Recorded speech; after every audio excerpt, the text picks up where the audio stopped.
আসসালামু আলাইকুম এভরিওয়ান। এই রেসিপির ছবি দেখলেই মুখে পানি আসে। আজকে কাতলা মাছ দিয়ে এই রেসিপি তৈরি করেছি। আপনারা চাইলে যে কোনো বড় মাছ দিয়ে এভাবে তৈরি করে নিতে পারেন। যে মাত্র 2 পিস মাছ দিয়ে আমি এই রেসিপিটা তৈরি করেছি। আপনারা যে কোনো বড় মাছ বা কাতলা মাছের পেটি দিয়েও এটা তৈরি করে নিতে পারেন। খেতে দারুণ লাগে আর তৈরি করা খুবই সহজ। এই রেসিপিটি থাকলে আপনার কাছে অন্য যে কোনো তরকারি, মাছ মাংস বা যে কোনো তরকারি আপনারা নিতেই ইচ্ছে করবে না। এটা এত মজার। তো খুবই সহজভাবে আপনাদের সাথে রেসিপি শেয়ার করছি। আশা করছি আপনাদের ভালো লাগবে। ভালো লাগলে আমার ভিডিওটিতে একটি লাইক দিয়ে আমার ইউটিউব চ্যানেলটি সাবস্ক্রাইব করে পাশে থাকবেন।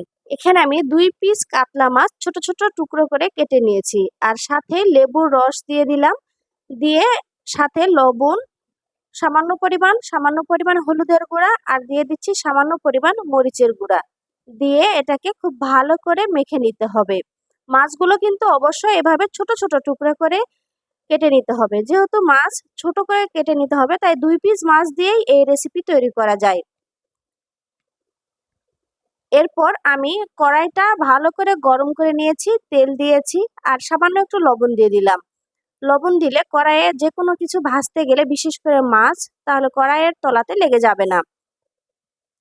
আর হ্যাঁ, কোনো মাছ ভাজার আগে কড়াইটা খুব ভালো করে হিট করে নিতে হবে। আপনি যদি মনে করেন যে খুব আস্তে জাল করে কড়াইটা হিট করে দিব, তাহলে কিন্তু হবে না। কড়াইটা খুব জোরে জাল করে হিট করে নিতে হবে এবং তেল দেওয়ার পরেও এটা খুব ভালো করে হিট করে নিতে হবে।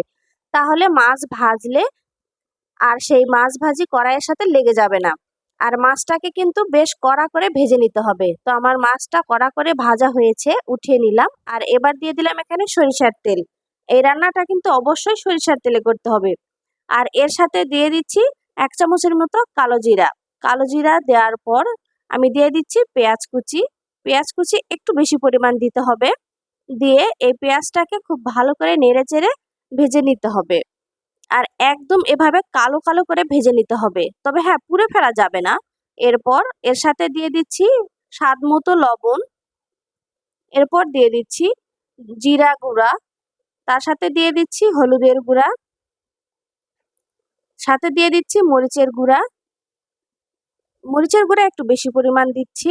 এরপর দিয়ে দিচ্ছি ধনিয়া গুঁড়া আর দিয়ে দিচ্ছি আদা রসুন বাটা।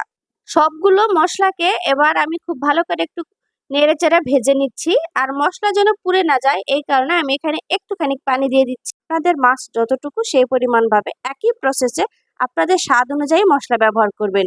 এরপর এটাকে পানি দিয়ে মশলাটাকে খুব ভালো করে কষিয়ে নিলাম।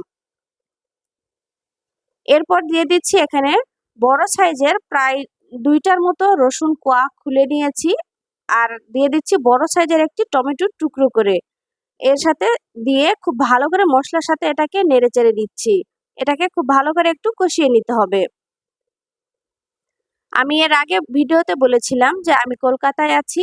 আমি একটু সমস্যা, ডাক্তার দেখানোর জন্য এসেছি, তাই আমার কাছে খুব ভালো হাঁড়ি পাতিল নাই। যা আছে এটা দিয়ে আমি কাজ চালাচ্ছি। যেহেতু অনেক দিন থেকে আমি এই চ্যানেলের পিছনে সময় দিচ্ছি, কষ্ট করছি, তাই সময় এবং শিডিউলটা বিশেষ করে মেনটেন করার চেষ্টা করছি। আপনারা আমার ভুল ত্রুটি মাফ করে দিয়ে আমার পাশে থাকবেন, আমাকে সাপোর্ট করবেন।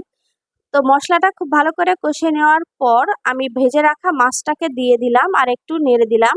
এরপরে আমি এখানে দিয়ে দিচ্ছি এভাবে কেটে রাখা পেঁয়াজ। পেঁয়াজটাকে এরকম একটু বড় সাইজ করে কেটে পার্ট টু পার্ট খুলে নিয়েছি। আর তারপর দিয়ে দিলাম কয়েকটা কাঁচামরিচ, দিয়ে একটু নেড়ে চেড়ে নিব। আর এই নাড়াচাড়াটা অবশ্যই আলতো হাতে হতে হবে, জোরে নাড়লে মাছগুলো ভেঙে যাবে। আপনারা দেখতে পাচ্ছেন আমি কিভাবে এটাকে নেড়ে দিচ্ছি। খুবই আস্তে আস্তে এটাকে নাড়তে হবে যেন মাছগুলো কোনোভাবেই ভেঙে না যায়। এরপর আমি সামান্য পরিমাণ পানি দিয়ে দিচ্ছি। পানি খুব বেশি দেওয়া যাবে না, অল্প পরিমাণ পানি দিতে হবে। যতটুকু তরকারি তার সমান করে অথবা তার চাইতে একটু কম দিতে পারেন। দিয়ে ঢাকনা দিয়ে আমি এটাকে ঢেকে দিয়ে খুব ভালো করে একটু জাল করে নিব। বেশ খানিকক্ষণ জাল হবার পর আমি ঢাকনা উঠিয়ে নিয়ে এটাকে আবারও খুব ভালো করে একটু নেড়ে চেড়ে দিচ্ছি। আর ইতিমধ্যে আমার তরকারিটার কালার খুব সুন্দর এসেছে এবং এটা সুঘ্রাণ এসেছে খুব সুন্দর। যদি এর সাথে ধনেপাতা থাকে একটু দিতে পারেন, না থাকলে দেওয়ার প্রয়োজন নেই। আর এটাকে এভাবে নেড়ে চেড়ে খুব ভালো করে ভাজা ভাজা করে নিতে হবে। তো আমার এটা হয়ে গিয়েছে। তো আশা করছি আমার এই রেসিপি ভালো লেগেছে। আপনারা অবশ্যই এভাবে একবার হলেও ট্রাই করবেন। আল্লাহ হাফেজ।